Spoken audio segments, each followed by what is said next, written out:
So why are we not seeing success with diabetes? So over 40 million Americans have diabetes right now. That's projected to continue to grow worldwide as well as nationally. So in terms of the split of those 40 million, 90% have type 2, 10% have type 1.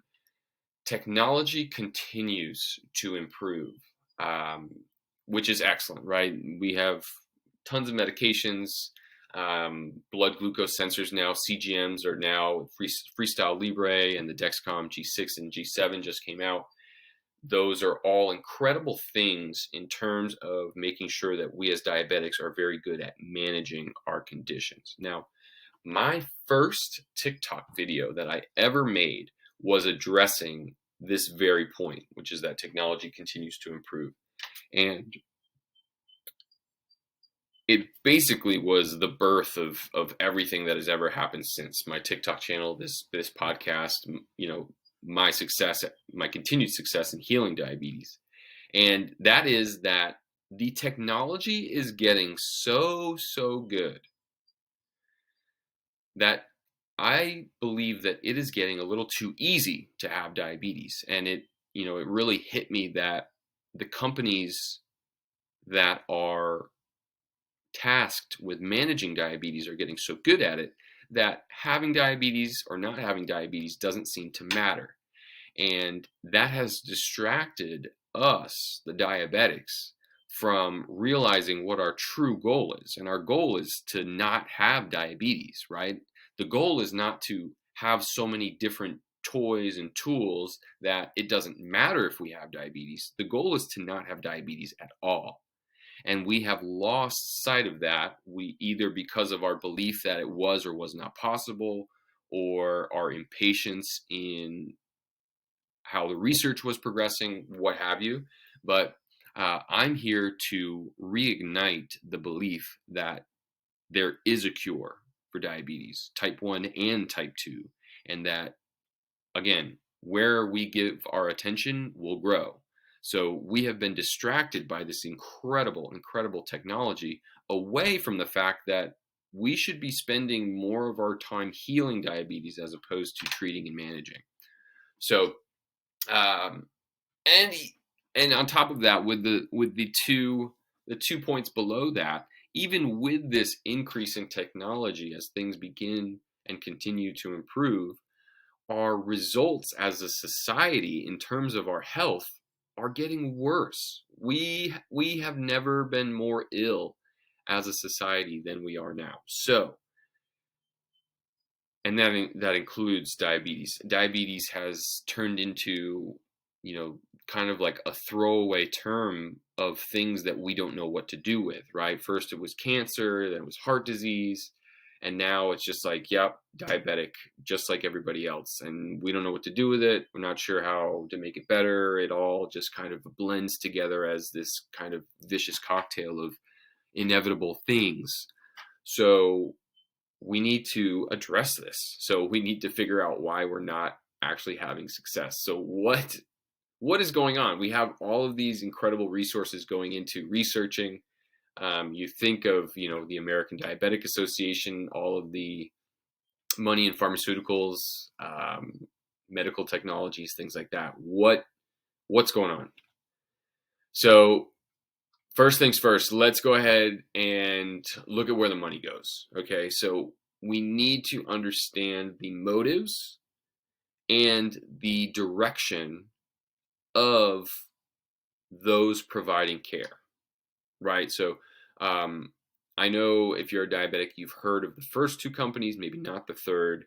These are the three companies, Novo Nordisk, Eli Lilly, and Sanofi Health, that are the main donors for the American Diabetic Association. Now, this is the money that the ADA uses to fund research and all of the resources that they make available. If you're not sure of what the ADA offers, I encourage you to visit their website and see all of the things that they offer. Now, looking at the profits of these companies, now Novo Nordisk and Eli Lilly are specifically related to insulin, and that's a lot of money. Okay, so 22.4 billion in 2021, 28.5 for Eli Lilly in 2022, and then Sanofi was $42.7 billion in 2020. So this is just shy of $100 billion being made off of diabetics. Okay, and Eli Lilly isn't just insulin; it's also some of the GLP-1s that, like Trulicity and Ozempic, those type of medications that are being used in type 2 diabetes as well. So there is a lot of money being made off of people having diabetes. Now, that just begs a logical question of, well, if I'm a company and I am making $100 billion off of people having diabetes, why would I want people to not have diabetes? And you have to understand that these are businesses, right? Businesses in the way the system works now, it's based on profit, right? They are all, I believe, public companies. I know Novo Nordisk and Eli Lilly are. They have shareholders to answer to. You know, you know the whole spiel kind of on how companies work, driving profits over everything, and so that begs the question. It's like, okay, yes, they are supporting the ADA in what they do, but again, they are very, very happy with the state of diabetes because more diabetes means more sales means more profits. Okay. So what does it mean? These companies have vested interest in the care of diabetes. Now, you have to see the difference between care and healing of diabetes, right? To care for a diabetic means that they have insulin, they have the supplies.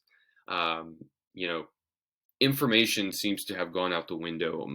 I would argue that most diabetics are uninformed on the condition that they have themselves. So they're not really sure of what diabetes is exactly, and that costs them the ability to address anything outside of what it is that the doctor is telling them.